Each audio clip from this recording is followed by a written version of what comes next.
role in bringing the station to Cambridge North? It's something I've been banging on for ages about. So I mean, the idea had been around for 30 years or something. But when I became a councillor for East Chesterton, which comes basically, I saw this as a crucial thing to fix a lot of the challenges that we have with transport.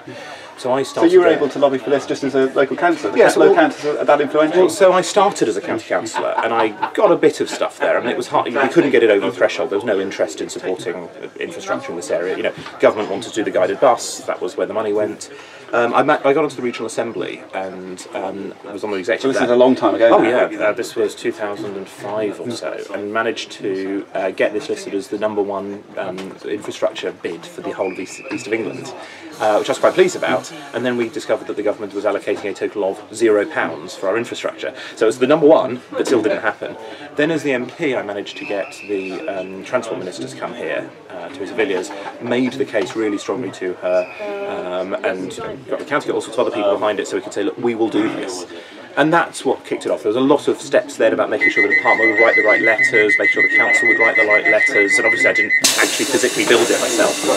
But it was fascinating to see how often the whole thing almost veered completely off the rails, and I'd have to go into the Department of Transport again and say, look, no, you have to fix this thing, no, you can't do something daft like that, you can't do something silly like that. And we've seen, you know, I obviously lost a couple of years ago, we've seen problems, you know, why aren't there more stations? Well, trains stopping here, you know. Well, that will happen. It will have to happen, but it needs somebody who will keep pressing on that. So you as our next MP. Oh, absolutely, yes. More trains from Waterbeach in the morning, better connections when trains come into Cambridge. So we have to get that. Also, I want to get the equivalent station down at Addenbrooke's, which again has been a vision for a long time. We have very old livery versions of the signs for Addenbrooke's. That will be equally hugely important. The East-West rail line that goes out there is important for transport, also for housing along that route. But there's also small things. I mean, just, you know, to be really picky, the tracks for bikes to go down the stairs. I saw you looking at that. Well, they've been placed right next to this the side, and that's just simply not acceptable. So one thing I actually did while I was here, it's not just a fun trip, was to talk to the people who actually built this, the people who will be fixing any problems. And I got somebody to show all the problems with moving your bike up, which I think they've got now. So they promised they'll fix it. Let's make sure that happens. Sorry. Well, thank you. That's okay. Hi, good to see you. Well, thanks. So that's really interesting. So when you say you've worked to get the station, it's really interesting just to know the details, to know what you've actually been doing. Obviously, it wasn't just me. There have been other people who've talked about this. But actually, having that ability as a councillor on the regional assembly and as an MP to really put the oomph into it can make it actually happen. And you know, that's to me is really important. It doesn't show up in voting records. You know, often takes a while to happen. But it's why it's just so good to see it. It is. It's a fantastic policy station. You know, and you know, is everything perfect? No. Do I have visions of how I'd make it better? Absolutely. But it's something which, you know, I have friends who live just near where we're going past now who got so bored of me saying I was pushing it was going to happen. They said it's never ever happening. Well, something we really need in this area is signage to it. If you go on Fen Road now, we still haven't got the signs up. We've got temporary signs up on Milton Road, so which is astonishing. It's not like they didn't know this was happening. How long does it take to print a sign?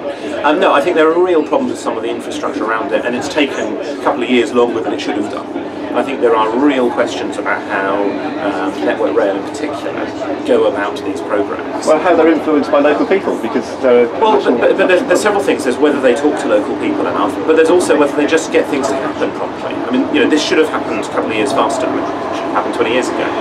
But at least it's happened. And it's... So when do you think we're going to get the Addenbrooke station? I'm hoping 5 years. It could be sooner, but I think it depends. And I haven't been able to push that ahead as much in the last couple of years I was doing. But I think it will tie in with the East-West rail line, because that's crucial as well. Because that means, firstly, strategically, we connect Ipswich, Norwich through Cambridge, Bedford, Milton Keynes, Reading, Oxford, which means that it's not just about Oxford, Cambridge. It's also if you want to go up any of the other main lines, rather than going into London and back out again, you can just come across and up. But also what I'd like to see is new garden towns along that rail line. There's a site which would be about 15 minutes away from Addenbrooke's by train, 20 from the centre, 25 from the science park. That you could put 20,000 homes there. That'll be really attractive. We do it nicely, good environmental standards, proper community. It'll be really attractive to people who want to then work in Cambridge.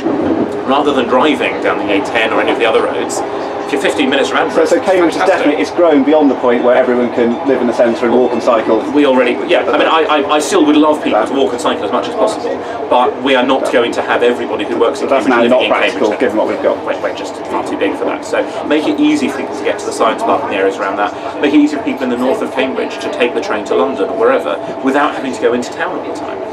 You know, I used to to live in East Chesterton by the Golden Pint. You know, the idea that to get up to Ely, you had to go the other way first. Go the other way and then back out again. It's so much faster now. Thanks, Julian. That's really interesting.